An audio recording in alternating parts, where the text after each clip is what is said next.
बिस्मिल्लाहिर्रहमानिर्रहीम। अस्सलाम वालेकुम नाज़रीन, मैं हूँ doctor Mohammad Saleem and welcome to national narrative. Tehreek Taliban India, इसका क़याम अमल में आ चुका, हिंदुस्तान में ऐलान हो चुका और इसकी जो पजीराई और रुनुमाई और इसकी प्रोजेक्शन और ये जो सारी की सारी चीज़ें हैं आइंदा दिनों में ये देखी जाएंगी। ये सारा मामला क्या है, आज के वीलॉग में इस चीज़ का जायज़ा लेते हैं।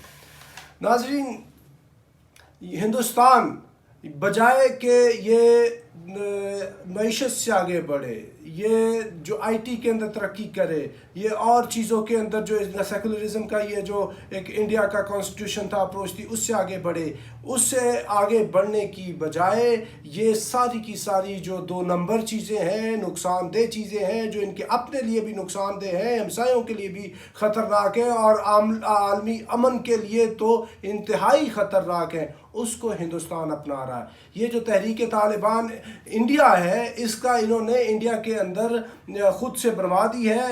इंडिया की जो इंटेलिजेंस एजेंसी है रॉ, और इसके क़याम को करने का मकसद सिर्फ़ और सिर्फ ये है कि वो इससे मुसलमानों को टारगेट करेंगे और मुसलमानों को हिंदुस्तान के अंदर टारगेट करके ब्लेम करेंगे पाकिस्तान को। तो क्या इंडिया का दिमाग जो है घास चरने चले गया है? इज़ इट पॉसिबल कि वो पता नहीं चलेगा कि आप ये काम करवा रहे हैं? तो हिंदुस्तान की ये अपनी ये जो नई ज़हनी इख्तरा है, जिस भी इनके रॉ के ऑफिसर की या इंडियन आर्मी के ऑफिसर की या अजीत डोवल की, जिसकी भी ये ब्रेन चाइल्ड है, इनको वो दोबारा गले पड़ जाएगी। और ये जितने लोग इस सिलसिले के अंदर ये ट्रेन करेंगे हिंदुस्तान के अंदर से, ये इनको इतना वो तिगनी का नाच नचाएंगे कि ये लश्कर तैयबा और जैश मोहम्मद को भूल जाएंगे, क्योंकि वो inside main land of India ये इनका एरिया ऑफ रिस्पॉन्सिबिलिटी होगा। जो इनकी ऑपरेशनल एक्टिविटीज़ होंगी वो कश्मीर के अंदर नहीं होंगी बल्कि पूरे हिंदुस्तान के अंदर होंगी। टारगेट ये करवाना चाहते हैं मुसलमानों को, यानी दाढ़ी वाले मिलिटेंट सो कॉल्ड मुसलमानों से, जो मुसलमान हैं सवाद आज़म के, उनको करवाना चाहते हैं।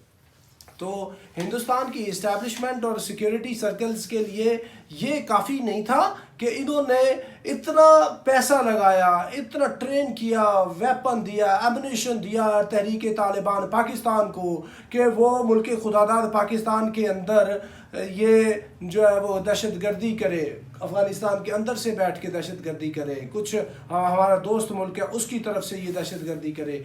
तो क्या वो जो इनका सारे का सारा प्लान था वो फेल हुआ? इनको नज़र नहीं आया कि इनको मुंह की खानी पड़ी है, उनको बिल्कुल उनकी कमर टूट गई, ज़रब अज़ब हुआ और रद्दुल फसाद 1-2 हुआ, और ये जो 15 अगस्त से काबुल फॉल हुआ है उससे लेकर अब तक ये जो टीटीपी की कार्रवाइयाँ थी वो सबको पता चल चुका, सारे सबूत दे दिए गए कि इसके पीछे हिंदुस्तान है, पूरी दुनिया को सबूत दे दिए गए, और इसकी इतनी सुबकी हुई, और सुबकी होने के बाद शायद इनको बेइज्जती महसूस ही नहीं होती, शायद इनको इस चीज़ का एहसास ही नहीं होता ये हम दुनिया का खून बहा रहे हैं, दहशत गर्दी कर रहे हैं। टीटीपी हमारा जो इतना बड़ा प्रोजेक्ट था वो फेल हो चुका, और ये जो नया प्रोजेक्ट है टीटीआई, इसको लॉन्च करने से हम वो वाली जो अपनी ऑब्जेक्टिव्स हैं वो हासिल नहीं कर पाएंगे। शायद ये इनके अंदर कोई इज़्ज़त नाम की चीज़ नहीं है, और ये जो इन्होंने काम किया है ये काम फिर कामयाब नहीं होगा,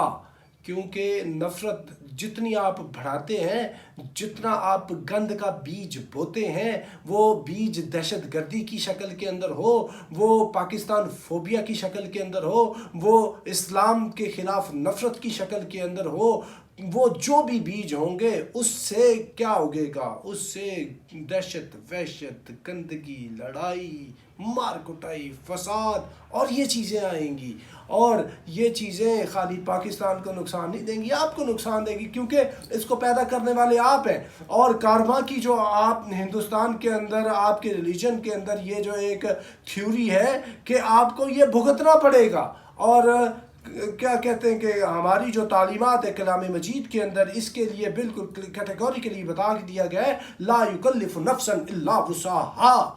ये जो इनको अजियत दी जाती है ये कुछ और नहीं है बल्कि इनके अपने करतूत होते हैं, और ये जो आप दहशत गर्दी करवाएंगे दोबारा से, तो इससे थोड़ा सा पाकिस्तानी खून तो हो सकता है इससे आप बहा सकें, लेकिन आपकी खून की नदियाँ बह जाएंगी, اور آپ تو پہلے ہی بوائلنگ پوائنٹ پہ ہیں ہر طرح سے. تو آپ کو کوئی کسی قسم کا خیال نہیں ہے اپنے ملک کا, اپنے لوگوں کا, جو آپ نے یہ تحریک طالبان نے انڈیا بنا دی ہے. اور ویسے بھی ادھر میں برسبیل تذکرہ, یہ جو ٹی ٹی پی والے ہیں یہ کہتے ہیں کہ جو ہمارا ایریا آف رسپانسبلٹی ہے وہ صرف اور صرف پاکستان ہے. I am talking about T T P elements. کیا ان کو کشمیر نظر نہیں آتا؟ ٹی ٹی پی والوں کو میں بات کر رہا ہوں.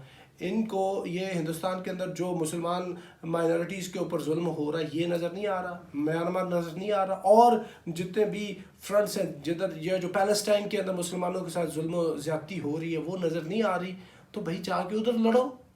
لیکن یہ کیوں کر لڑیں گے؟ بیکاز ان کے منہ کو خون لگا ہوا ہے اور ان کو پیسہ آتا ہے, ویپن ایمونیشن آتا ہے انڈیا سے, اور یہ کبھی بھی انڈیا کے خلاف نہیں لڑیں گے. اور یہ جو ٹی ٹی آئی ہے یہ دوبارہ سے ان کا منصوبہ فیل ہوگا اور انڈیا کو منہ کی کھانی پڑے گی, اور اللہ رب العزت پاکستان کو بھی عزت دے گا, مسلمانوں کو بھی محفوظ رکھے گا. اور اس سے ہوگا کچھ نہیں, وقتی طور پہ تھوڑا بہت اب بلیم گیم, اور جو انٹرنیشنل سوشل میڈیا ہے, انٹرنیشنل اوپینین میکرز ہیں, ان کی آنکھوں میں وقتی دھول جھونک سکتے ہیں. ان دا لانگ رن نہیں, ان دا لانگ رن پتہ چل جائے گا کہ یہ انڈیا نے کیا. اور ایک اور آپ کو بات بتاتا چلو ناظرین, یہ انڈیا کا ترہ امتیاز ہے کہ India has been exporting terrorism across the world, right from America till this Indian subcontinent. And we have talked about all these things in previous vlogs. Or this is not reported by any local newspaper or media house or social media user. This has been reported by by American media houses, by Wall Street Journal, by Guardian, by The Economist. And all these newspapers, they have talked about all these things, that India has been exporting terrorism from India to America, Turkey, Russia, Europe, Sri Lanka, in the region, in Iran, in Afghanistan, and in all these areas. And this has become an established truth. And I do not understand why Indians are not coming to know about all these things, whereas international community knows well. سو یہ جو نیا project ہے ان کا, یہ دوبارہ سے اسی کی کنٹینیوٹی ہے, اور یہ بھی دنیا کو پتہ چل جائے گا, اور پھر پوری دنیا کو پتہ چلے گا انڈیا جو ہے وہ دنیا کی سب سے بڑی جمہوریت نہیں ہے, دنیا کی ٹیررزم کو ایکسپورٹ کرنے کی سب سے بڑی فیکٹری انڈیا ہے, جو انتہائی مقام افسوس ہے. تو ناظرین اب تک کے لیے اتنا ہی. اب till next time, thank you very much. Pakistan زندہ باد.